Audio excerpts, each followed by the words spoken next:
le soleil et la lune de Galilée. L'évangile de ce jour nous parle de la ville de Galilée. L'essentiel de la vie de Jésus s'y déroule. Ses apôtres viennent pour la plupart de ce coin. Les 3 premiers évangiles sont consacrés aux activités du Seigneur dans cette région de la Galilée, décrites comme des déplacements ponctués à chaque étape par des exorcismes, des guérisons, des miracles. L'expression Galilée des nations, que l'on trouve en Matthieu 4,15, donc l'évangile de ce jour, est une reprise d'Isaïe 8,23. Galil Hagoïm, Galil Hagoïm, Galilée des païens. Cette expression laisse penser que la Galilée était considérée comme une région à convertir. N'oubliez pas, c'est toujours le temps de Noël. Nous allons terminer le temps de Noël dimanche avec le baptême du Seigneur. Alors, on nous dit, l'enfant qui est né là, qui est-il?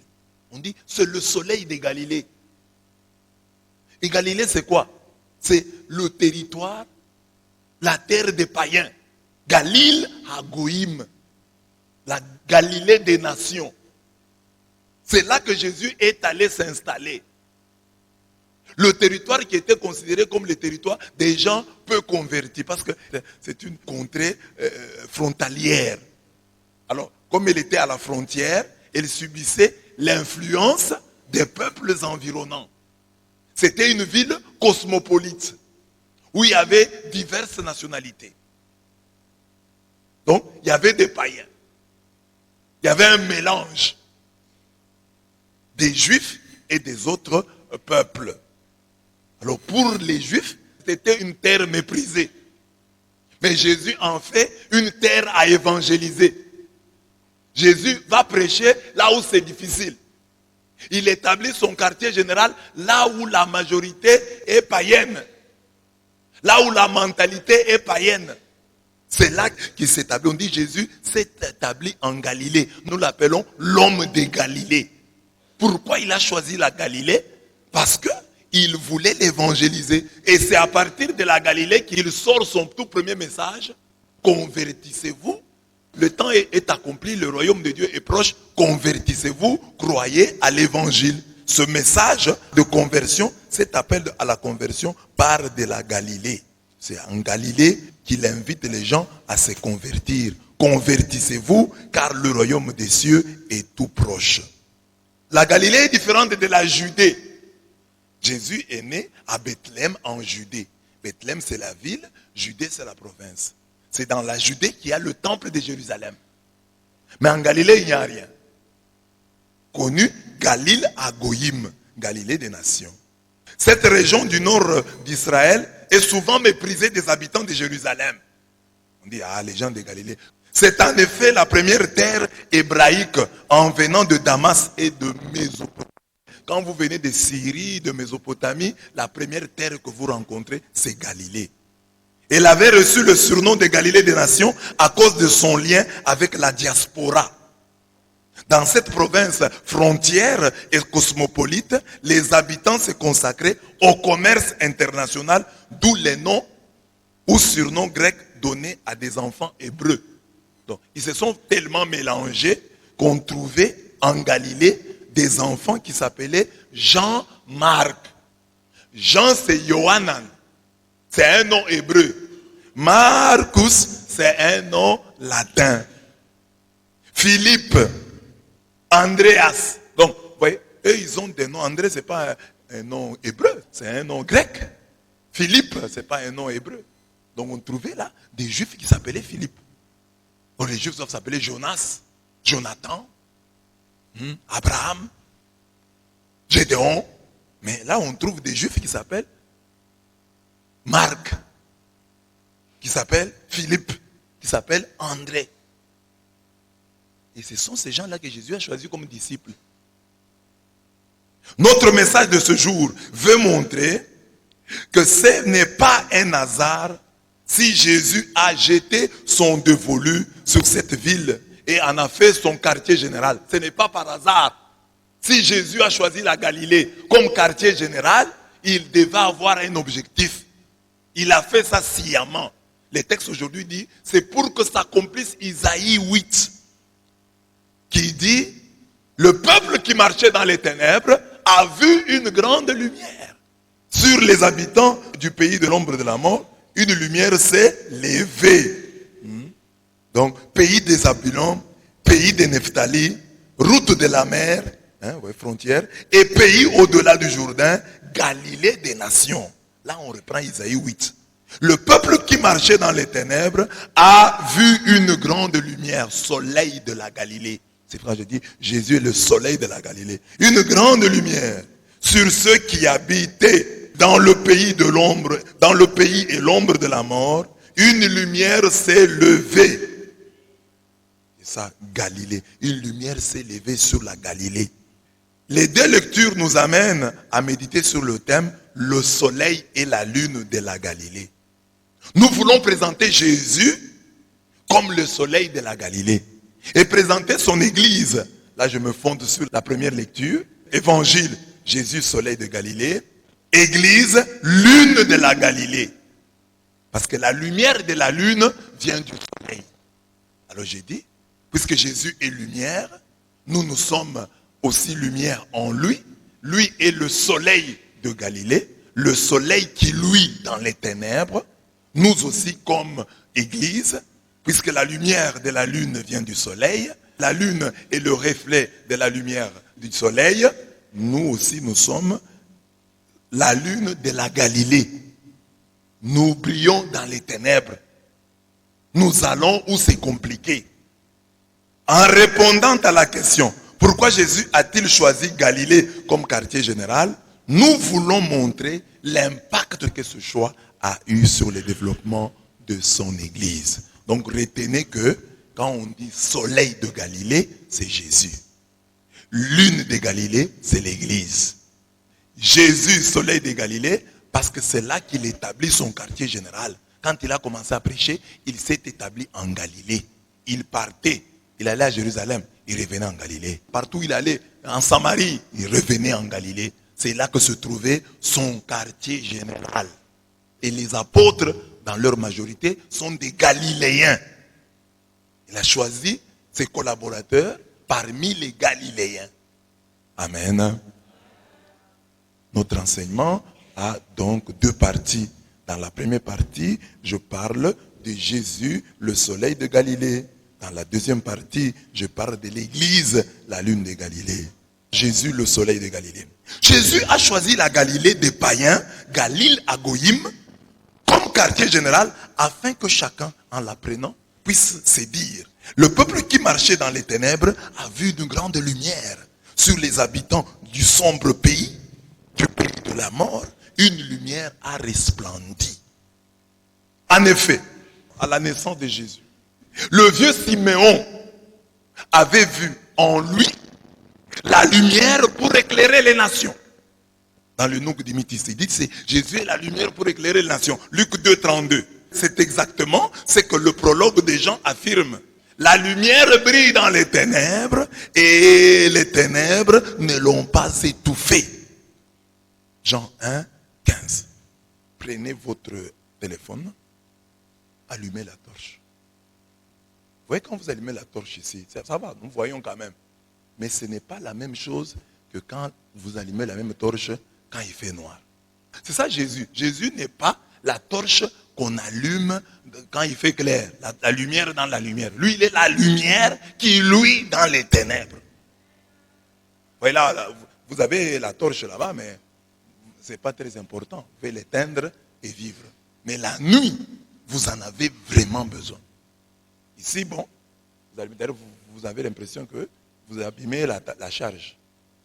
Hein? Alors, je vais éteindre. Mais, il y a des moments où on a besoin de la lumière du téléphone. On en a besoin. C'est ça Jésus. La lumière brille dans les ténèbres et les ténèbres ne l'ont pas étouffée. Jean 1, 5. Jésus est la vraie lumière qui, en venant dans le monde, illumine tout homme. Jean 1, 9. Jésus était la lumière et il en était conscient. Il dit lui-même, je suis la lumière du monde. Celui qui me suit ne marchera pas dans les ténèbres. Il aura la lumière de la vie. Il aura la lumière qui est vie. Jean 8, 12. Je suis venu dans le monde comme une lumière pour que l'on croie en moi et qu'on sorte des ténèbres. Jean 12, 46. Donc, il était lumière et il en était conscient.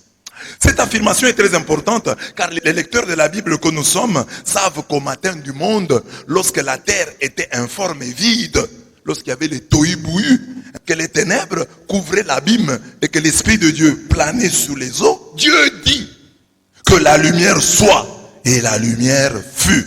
Genèse 1, 2, 3.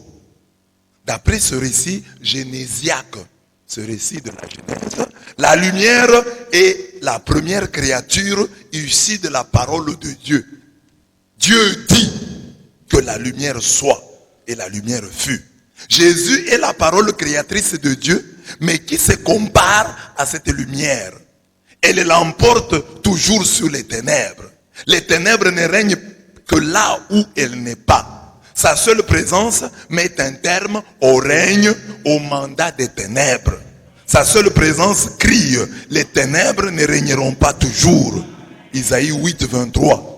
Louis II. Jésus s'installe en Galilée, le carrefour des nations, pour nous montrer qu'il n'est pas une lumière qui vient s'ajouter à une autre déjà existante. Il est la seule et unique lumière dont l'homme a besoin. Il est la lumière qui aime relever les défis. Il est la lumière qui veut nous apprendre qu'à vaincre sans péril, on triomphe sans gloire. Jésus fait de la Galilée mal famée, mal réputée, son quartier général pour dire à tous les bien-pensants que ce ne sont pas ceux qui se portent bien qui ont besoin de médecins, mais les malades. Je ne suis pas venu appeler les justes, je suis venu appeler les pécheurs. Marc 2, 17. On comprend pourquoi Malachie 3, 20 ou Malachie 4, 2 présente le Christ comme le soleil de justice dont les rayons nous guérissent. Donc Jésus est le soleil de justice qui vient nous guérir. Guérir qui? Les malades. Il est venu pour les malades. C'est pourquoi il va là où il y a les païens. Là où c'est compliqué. Là où c'est compliqué, c'est là qu'il part. Là où il y a les ténèbres, c'est là qu'il veut éclairer les ténèbres. Il ne va pas là où il y a la lumière. Il va là où il y a les ténèbres. À l'école de Jésus, nous apprenons qu'elle ne peut se dire grand pécheur, ne peut se dire grand pécheur, c'est lui qui se contente de pécher dans les aquariums de la vie. Comme les gens là, ils se disent évangélistes, apôtres, mais ils viennent prêcher aux catholiques qui croient déjà en Jésus-Christ. Va prêcher au Qatar, va prêcher aux Émirats arabes, va prêcher à la Mecque, va prêcher en Inde, convertir les Indiens.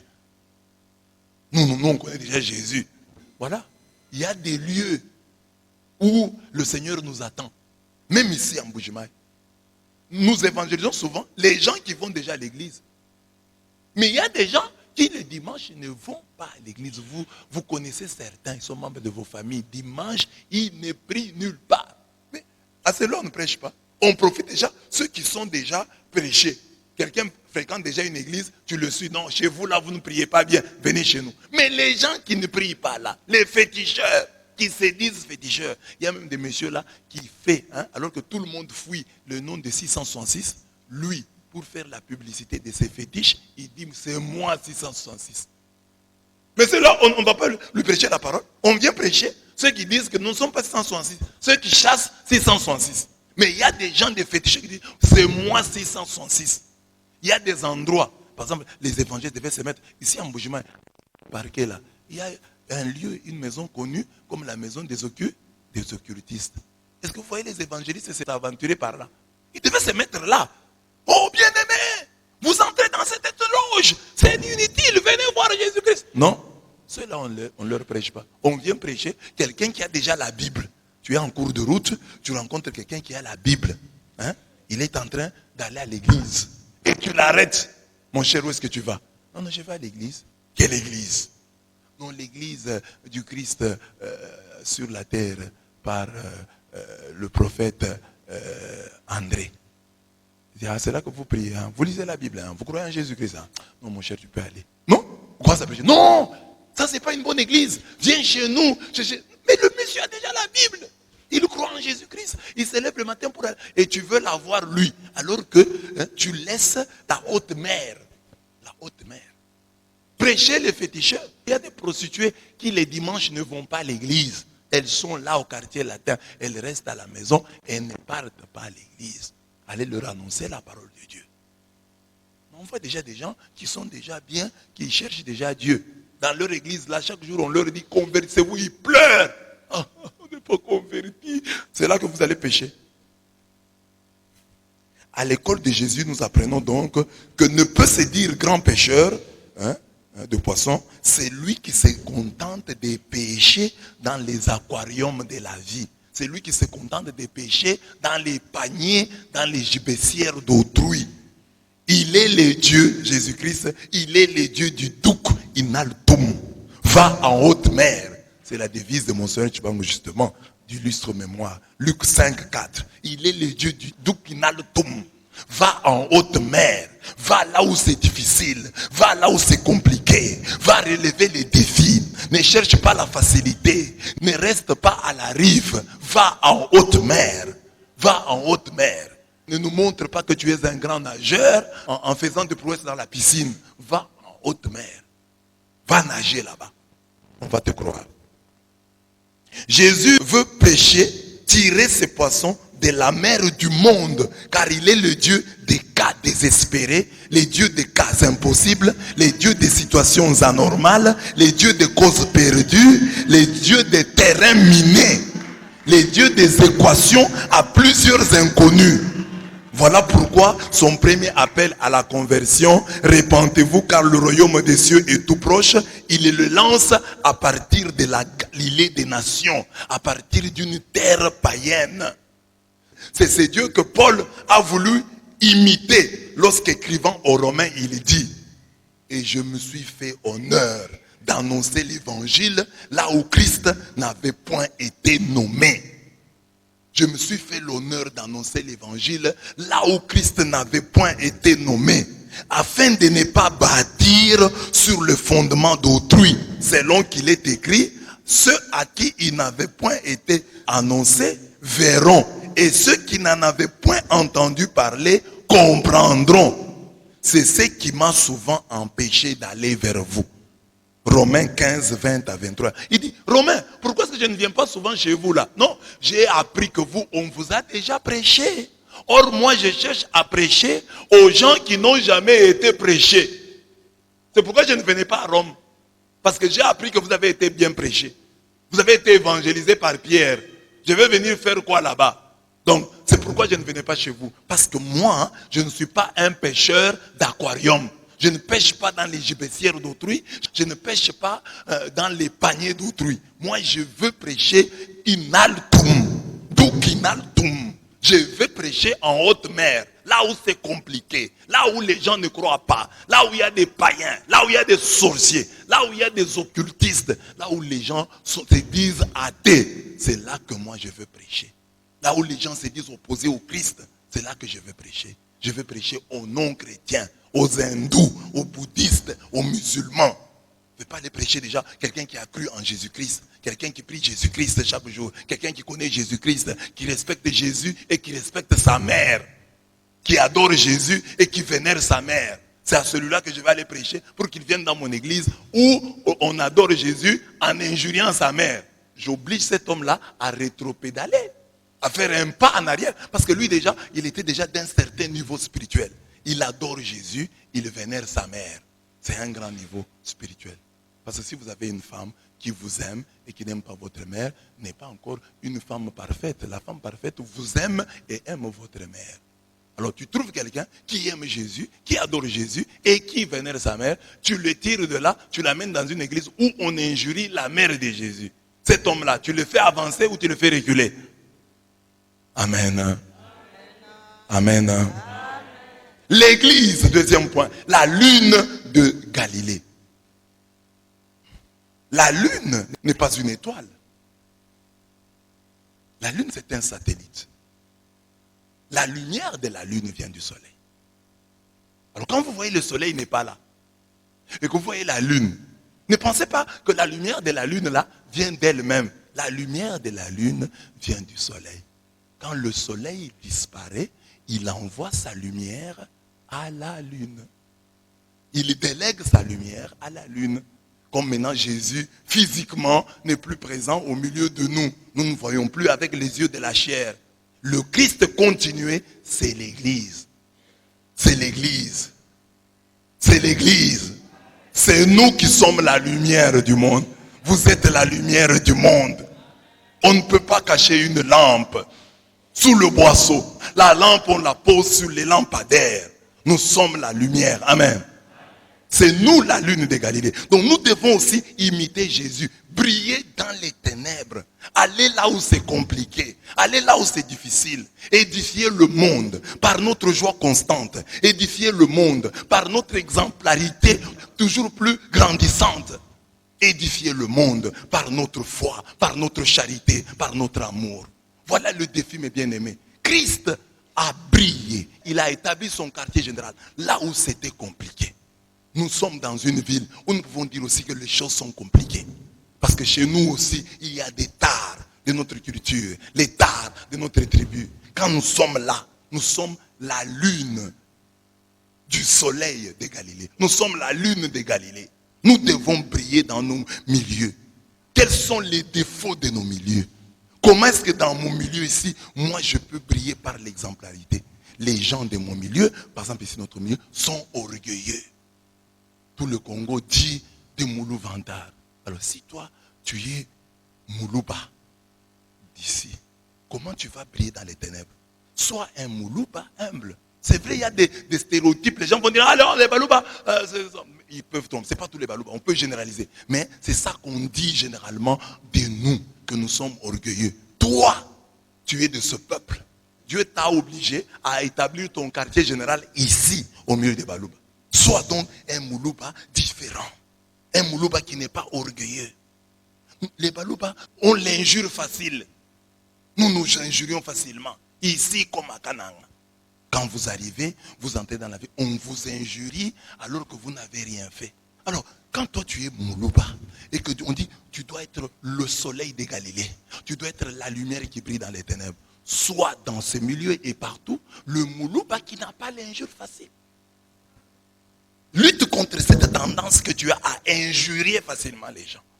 Un petit rien, tu injuries. Un petit rien, tu injuries. Et nous injurions des injures souvent obscènes. C'est habituel.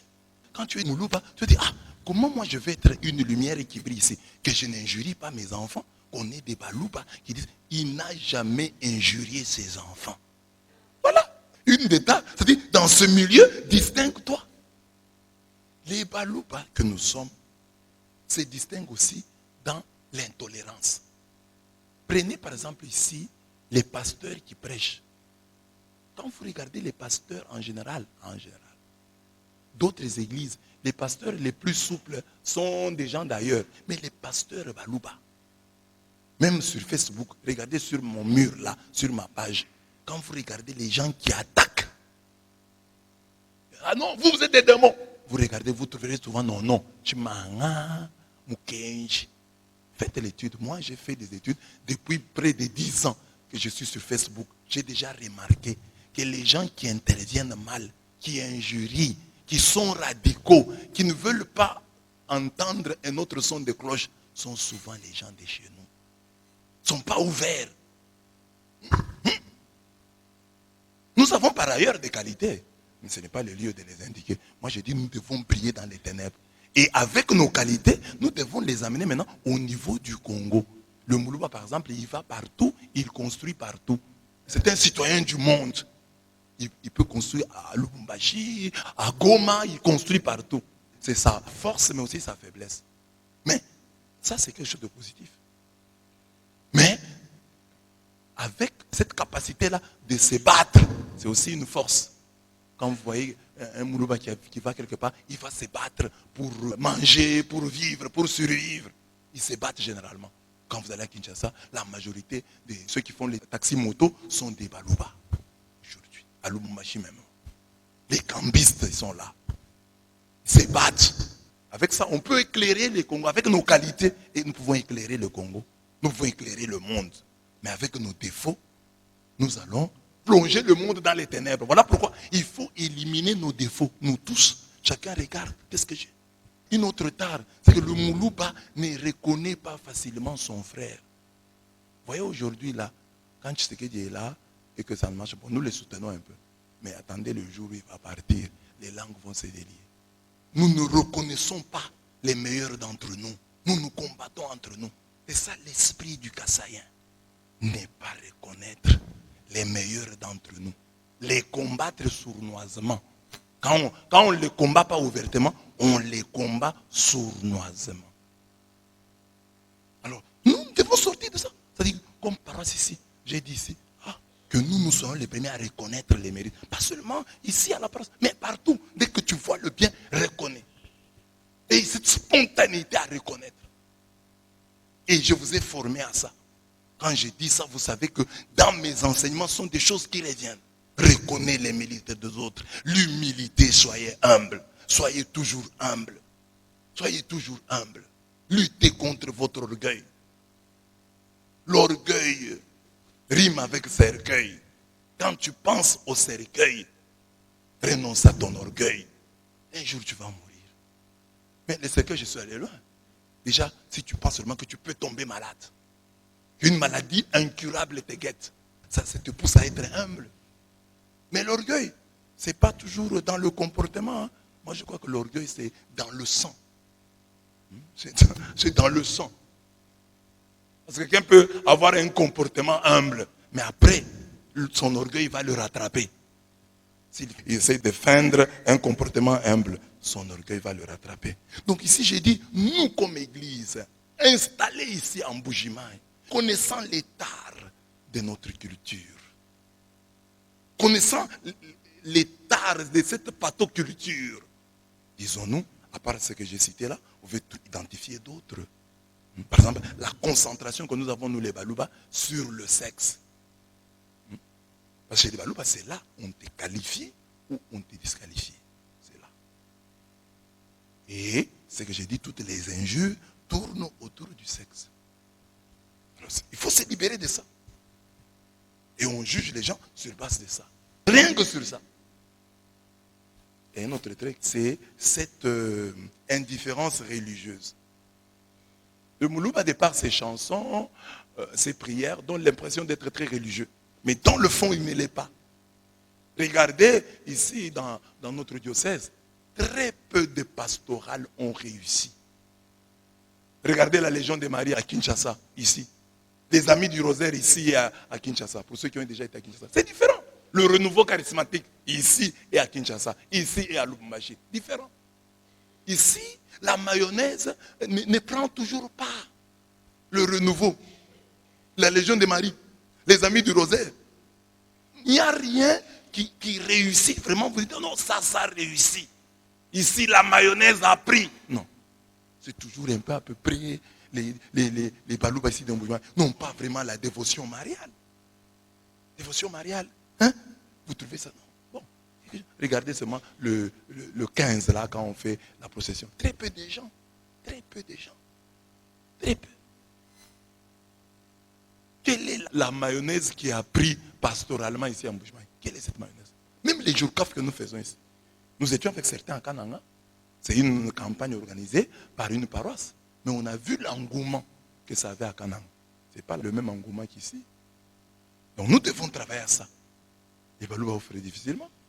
Pourtant, dans les autres programmes, nous étions dans Lubumbashi. L'impression que vous avez, oh, les Balouba offrent. Non, ils n'offrent pas. Pas parce qu'ils sont pauvres, mais parce qu'ils ne sont pas généreux. C'est mon constat au moins, et il est vrai.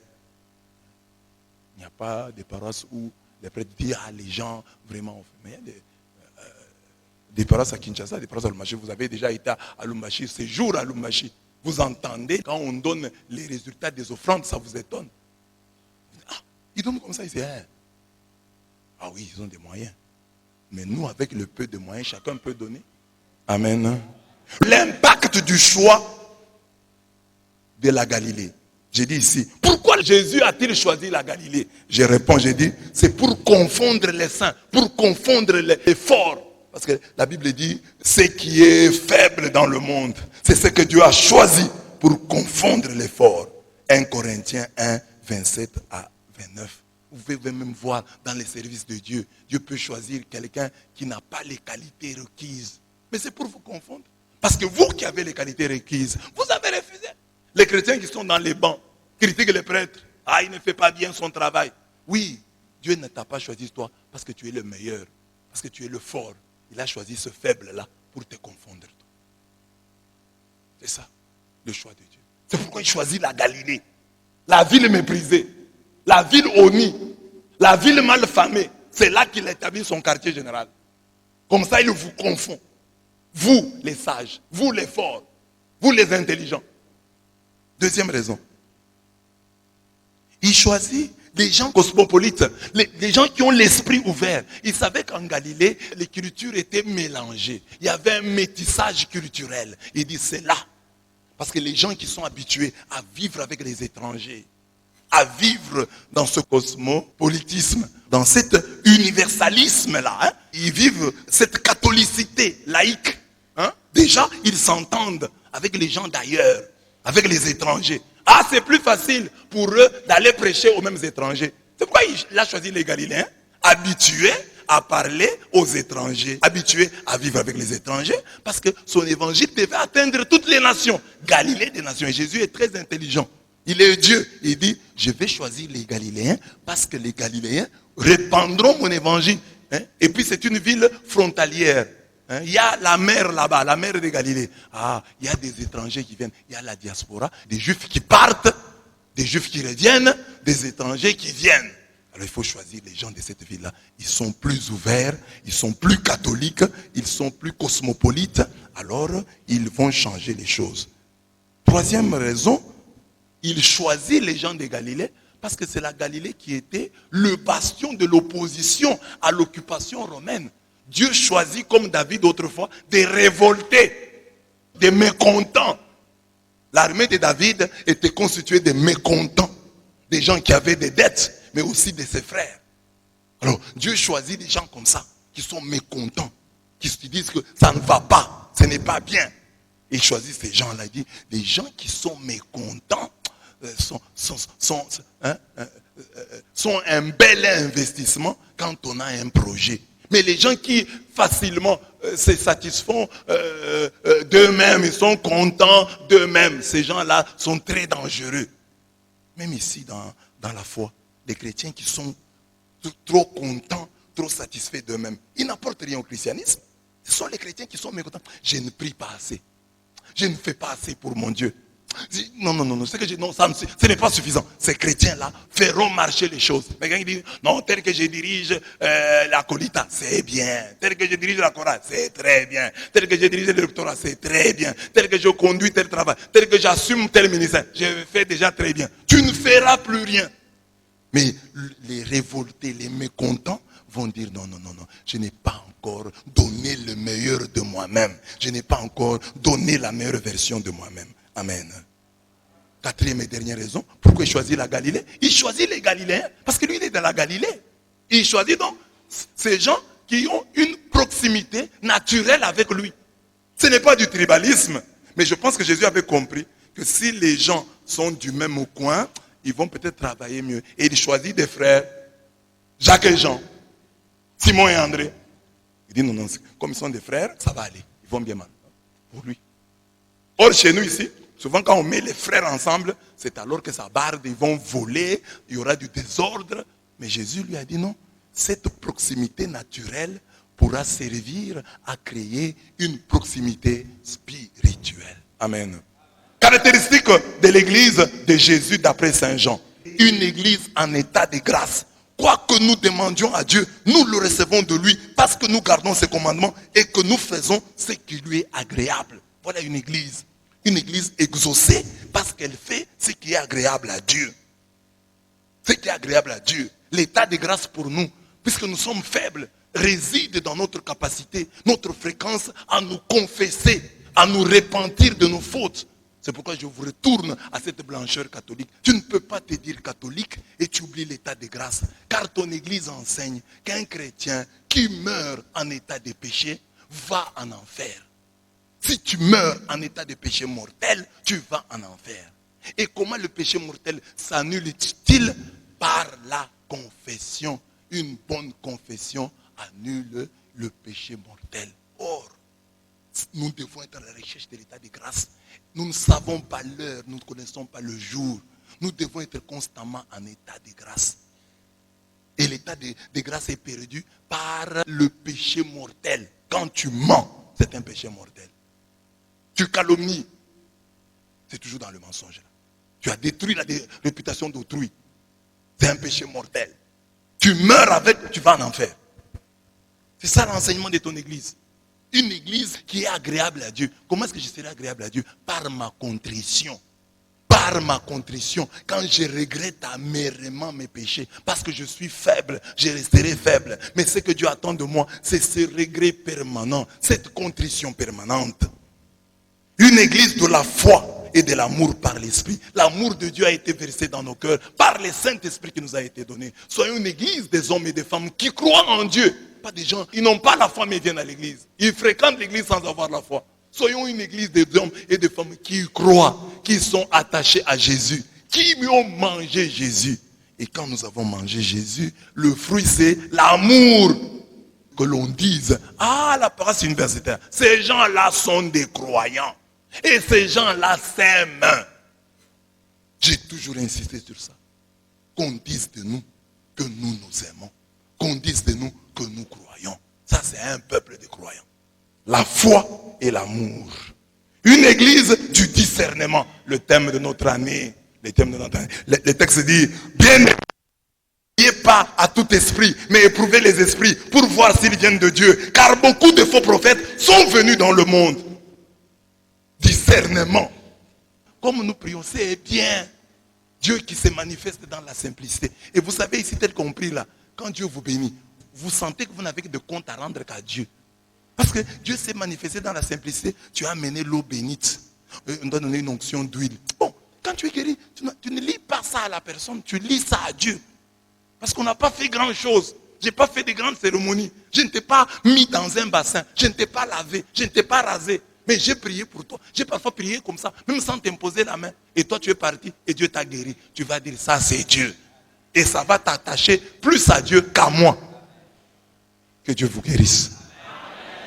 Discernement.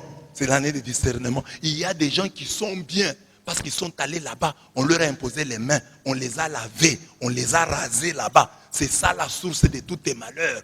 Le rasage là, fait par le pasteur. Le lavage là, fait par le pasteur. La nourriture là que tu as mangée dans la secte là, c'est ça qui est à la base de tes malheurs. Reste ici. Reste à ton poste. Et les discernements, ne te fie pas à tout esprit. Éprouve les esprits pour voir s'ils viennent de Dieu. Pourquoi est-ce qu'on ne lave que les mamans? Pourquoi on ne lave pas les papas? Les papas ne sont pas intéressants. Que Satan n'ait pas l'avantage sur nous, parce que nous n'ignorons pas ses desseins. Nous connaissons ses plans. Il veut nous induire en erreur. Une église antidocète.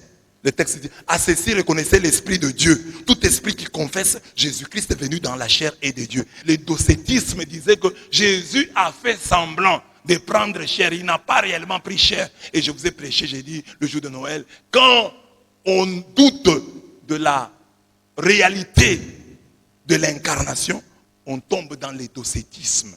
Nous, nous sommes de Dieu. Qui connaît Dieu nous écoute. Qui n'est pas de Dieu ne nous écoute pas. C'est à quoi nous reconnaissons l'esprit de la vérité et l'esprit de l'erreur. Or, les 31, les gens sont dans les débits de boissons. Nous étions ici en prière. Il y a des gens qui étaient là le 31. Ils sont restés ici à la prière. Ils sont rentrés chez eux. Et la journée du 31 s'est terminée. Le premier, alors que les gens étaient chez aumôniers, avec leur famille, montants et descendants, nous étions ici.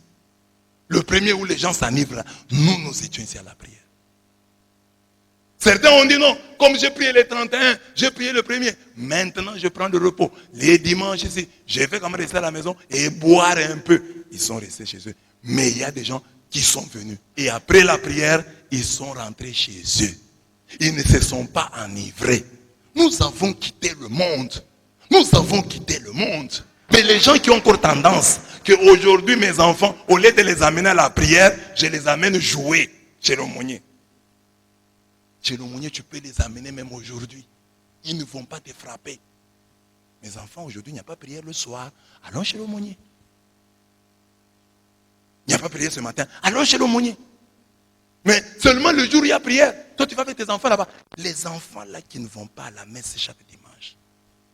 Les enfants là qui prient moins. Les enfants là qui sont privés de prière. Tu penses qu'un jour, ils ne vont pas se révolter contre l'église. Parce qu'il y a un enseignement qui peut retenir l'enfant pour toujours à l'église. Et c'est ces jours-là que toi tu envoies ton enfant. Et ces jours-là, on donne l'enseignement qui pouvait le garder pour toujours dans l'église. Parce qu'il y a un seul enseignement qui change quelqu'un. Un seul. Même vous ici, vous avez des enseignements qui vous ont maintenu ici. Vous avez des enseignements qui ont fait de vous ces hommes-là que vous êtes. L'homme du rosaire, l'homme de la confession, l'homme de ceci. C'est un enseignement qui a tout changé. Alors, vos enfants ratent les enseignements qui peuvent les changer. À rester nettoyés. Je pars avec votre maman. Vous restez. Très bien. Très bien. Le monde. Amen. Voilà mes bien-aimés. L'église que nous devons être. Donc, Jésus, soleil de Galilée. Nous, église, lune de Galilée. Prions pour que le Seigneur, puisque lui a rempli sa part, lui sera toujours le soleil de Galilée, mais c'est à nous de nous battre pour être la lune de Galilée. Que Dieu bénisse sa parole dans nos cœurs.